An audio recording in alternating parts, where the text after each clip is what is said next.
Do you want to share a little bit about what you're kind of taking away from the conversation where you are now? Yeah, no? I guess. You don't have to. Yeah, I mean, I'd love to try and verbalize it, and you can tell me if I'm taking away the right things or the things I should be taking away. Basically, one, I have a self-fulfilling guilt cycle that I need to be more aware of and and take more action. Or not more action. The problem is I've taken too much action. I need to sit with it and realize why I'm feeling that way and take a more appropriate kind of time to analyze it, or to just not take action sometimes, which is I should do more. I also need to understand my emotions better and when they're affecting me, and recognize that and maybe sit with that as well. And also don't beat myself up when I'm not doing what I think is the perfect the thing that I should be doing in whatever capacity. Yeah. Beautiful. So I would say a couple of small caveats there. Number one, please. I don't think you have to realize why you're feeling a particular way. Just notice that you're feeling it. The realization will come later. Okay. Second thing is be careful about not beating yourself up for beating yourself up. Okay, yeah, don't follow that cycle of then never beating yourself up. Right. So what I want you to do is just acknowledge. I'll give you language. Sometimes this is helpful. Like, wow, I'm being really harsh on myself today. Yeah. That's all you have to do is just notice it.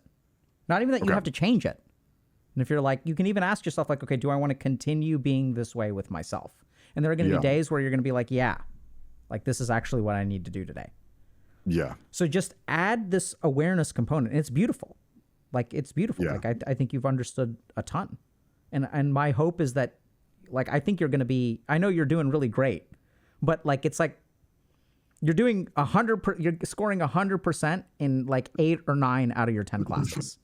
And this is just the one thing that I think is missing a little bit, which you're doing fine. So there's, you know, it's just all part of the growth or whatever. Yeah. Yeah. I mean, it's great to hear. I appreciate that. I'm glad that I was able to talk about it more. Yeah. Any last thoughts or questions or anything else you want to talk about before we kind of wrap up for the day? I guess one thing I've noticed that I shifted in myself.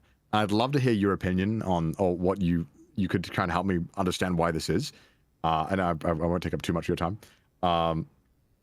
So when I was like younger, I was always way more angry. And I don't know what happened, but I just kind of stopped being angry. I don't know if that's just maturing or, but it's like to a noticeable amount now where I absolutely avoid, well, not avoid, but like, I will never ever like shout or raise my voice at someone, or get into like, even like when there's like situations where like everyone's getting heated and it could be like a fight or something, I'll just not get worked up. And I don't know why, because when I was younger, I always used to do that. And I wonder if you have any explanation of where that could come from. What do you do with your emotions, Connor? I don't know.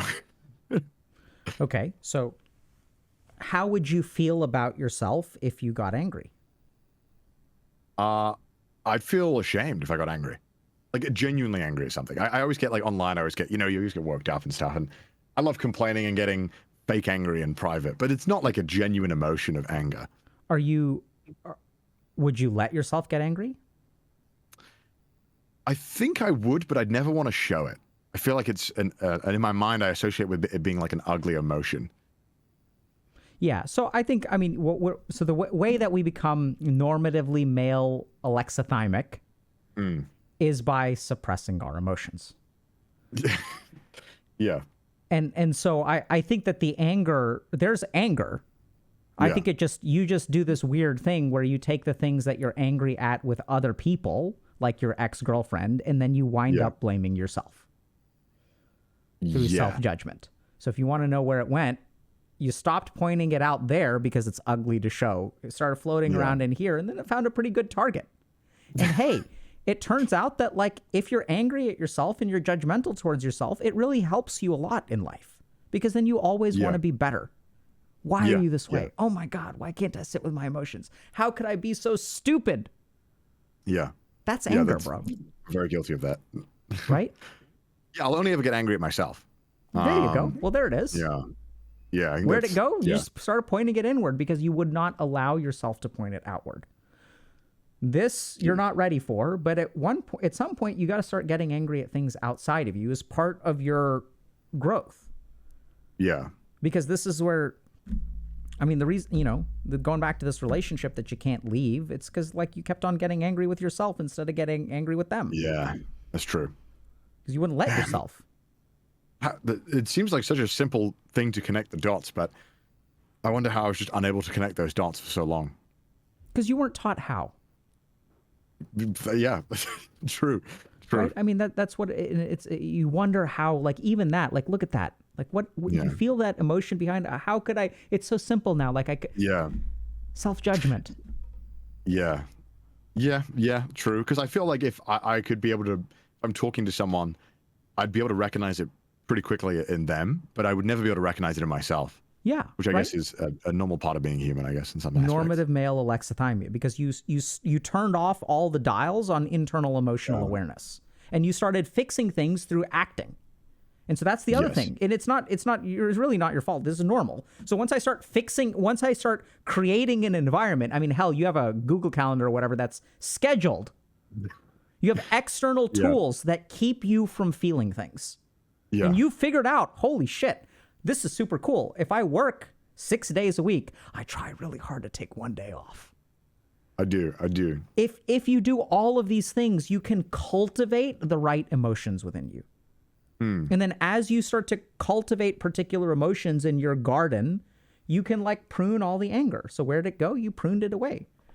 I would bet money that subconsciously you know the things that are going to upset you and you avoid them like the plague. Yes. Shocking. Right? Yeah. That's fair.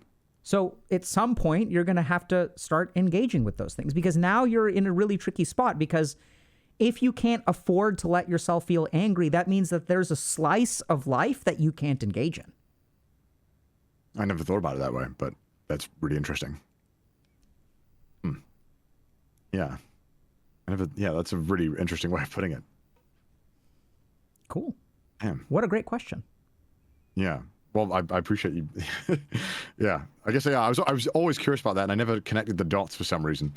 And I guess I've always assumed these aspects of my emotional self and my life are all separate. But I also knew deep down that they were all connected, and I just didn't have the intelligence to realize how they were connected. Yeah, I wouldn't use the word intelligence, but yeah.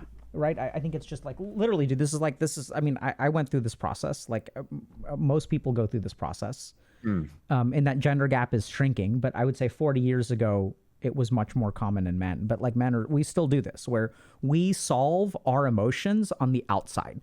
We shape our environment to evoke particular feelings. Absolutely, yeah. And so sometimes that means really good things, but it also opens us up to manipulation. And this, I don't want to go quite as far as saying, but sometimes when men are when you kind of mentioned that you were not the best relationship, sometimes the reason they're not the best is because people learn that, like, okay, if I can make this man feel this way, or even a woman, women can be vulnerable to this too.